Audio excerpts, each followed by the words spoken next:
নমস্কার বন্ধুরা, welcome to my channel, যেখানে ভূতের ভয় নিয়ে চলে এসে তোমাদের জন্য আর একটা নতুন রিয়েল হরর স্টোরি। তোমাদের স্টোরিগুলো পছন্দ হয়ে থাকলে আমাদের চ্যানেলটা সাবস্ক্রাইব করো, পাশে থাকা বেল আইকনটি বাজিয়ে দিও আমাদের ভিডিওর নোটিফিকেশন সবার আগে পাওয়ার জন্য। আর অবশ্যই করে লাইক করো, কমেন্ট করে জানিয়ে তোমাদের স্টোরিগুলো কেমন লাগছে। তোমাদের পছন্দ হয়ে থাকলে নিজের বন্ধুদের মাঝখানে অনেক অনেক করে শেয়ার করো। তোমাদের সাথেও যদি কোনো রিয়েল হরর এক্সপিরিয়েন্স হয়ে থাকে তো সেটা আমাদের সাথে শেয়ার করতে পারো। ইনস্টাগ্রামের লিঙ্ক নিচে ডিসক্রিপশনে দেওয়া আছে, সেখানে এসে আমাদের সাথে কথা বলতে পারো, নিজেদের স্টোরি জানাতে পারো, আমরা তার উপরেও ভিডিও আনবো। আর প্লিজ বন্ধুরা, ইনস্টাগ্রামের লিঙ্ক নিচে দেওয়া আছে, প্লিজ ইনস্টাগ্রামের পেজটা ফলো করে নিও। তাহলে চলো আজকের গল্প শুরু করা যাক। অভিশপ্ত বন। কলকাতা শহরের কোলাহল থেকে দূরে সুজলা সুফলা শান্তিপূর্ণ এক গ্রামে ছিল গহীন বন নামে এক গভীর অরণ্য। গ্রামের মানুষেরা বলতো এই বনটিতে এক অভিশপ্ত আত্মা বাস করে। কেউ সন্ধ্যার পর বনে ঢুকলে আর জীবিত ফিরে আসে না। গ্রামের বয়স্কদের মুখে মুখে ফিরত নানা ভৌতিক গল্প। অন্ধকার ঘনিয়ে এলেই সেই বনের দিক থেকে নাকি কান্নার আওয়াজ শোনা যেত। বাচ্চারা ভয় বনে যাওয়ার নামও মুখে আনত না। কিন্তু গ্রামের যুবক রবিনের কৌতূহল ছিল প্রচণ্ড। রবিন ছিল গ্রামের সবচেয়ে সাহসী ছেলে। অদ্ভুত ঘটনাগুলোর সত্যতা যাচাই করতে সে একদিন বন্ধুদের সাথে বনটিতে যাওয়ার সিদ্ধান্ত নিল। রাতের আঁধারে সবাই মিলে বনের মধ্যে ঢুকল। কুয়াশায় ঢাকা অন্ধকার বনে এক ধরনের ভয়াবহ নীরবতা ছিল। ঝিঁঝি পোকার আওয়াজ, বাতাসের শিসধ্বনি, সব মিলিয়ে পরিবেশটা ভীতিকর করে তুলেছিল। বনের গভীরে ঢুকতেই রবীন্দ্রের এক ধরনের অস্বস্তি শুরু হলো। চারপাশে গাছের পাতার মধ্যে থেকে যেন হাজার হাজার চোখ তাদের দিকে তাকিয়ে আছে।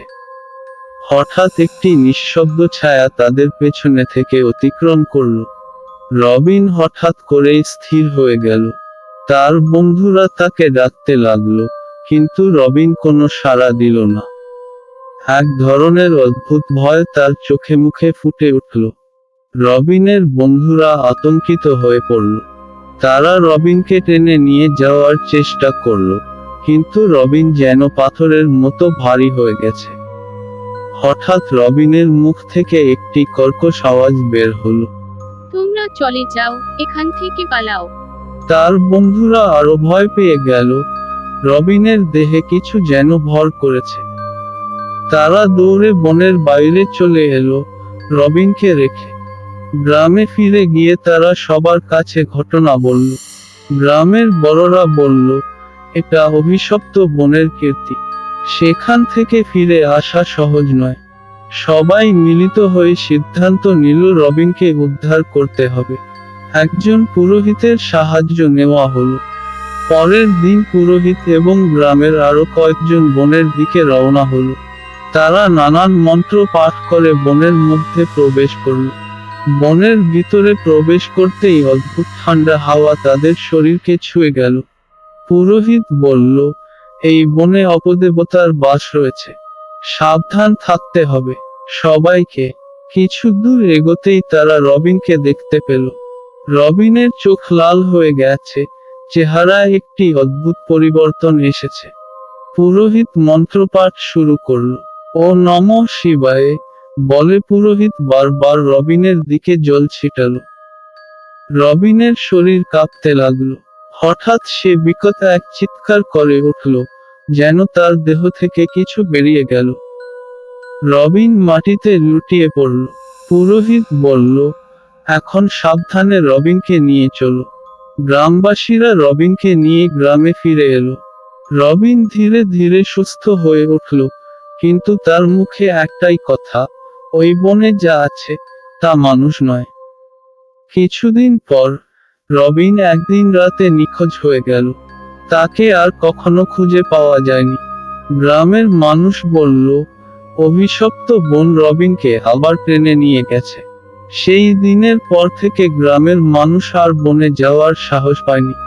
রবিনের ঘটনা যেন গহীন বনকে আরো ভয়ঙ্কর করে তুলেছিল। গ্রামের লোকেরা বনের চারপাশে দেয়াল তুলে দিয়েছিল, কেউ আর সেখানে যেতে সাহস পেত না। বনের ভৌতিক গল্পগুলো আরো বেশি করে ছড়িয়ে পড়ল। বলা হয়, যে রাতে পূর্ণিমার চাঁদ ওঠে, সেই রাতে বনের গভীরে রবিনের চিৎকার শোনা যায়। আজও কলকাতার সেই গ্রামের মানুষদের জন্য গহীন বন একটি ভয়ঙ্কর রহস্য। সেখানে কেউ যায় না, কেউ কোনো প্রশ্ন করে না। অভিশপ্ত বন নামেই সেটি পরিচিত, এবং এভাবে একটি ভৌতিক ঘটনা গ্রামের ইতিহাসে এক চিরস্থায়ী ছাপ রেখে গেছে।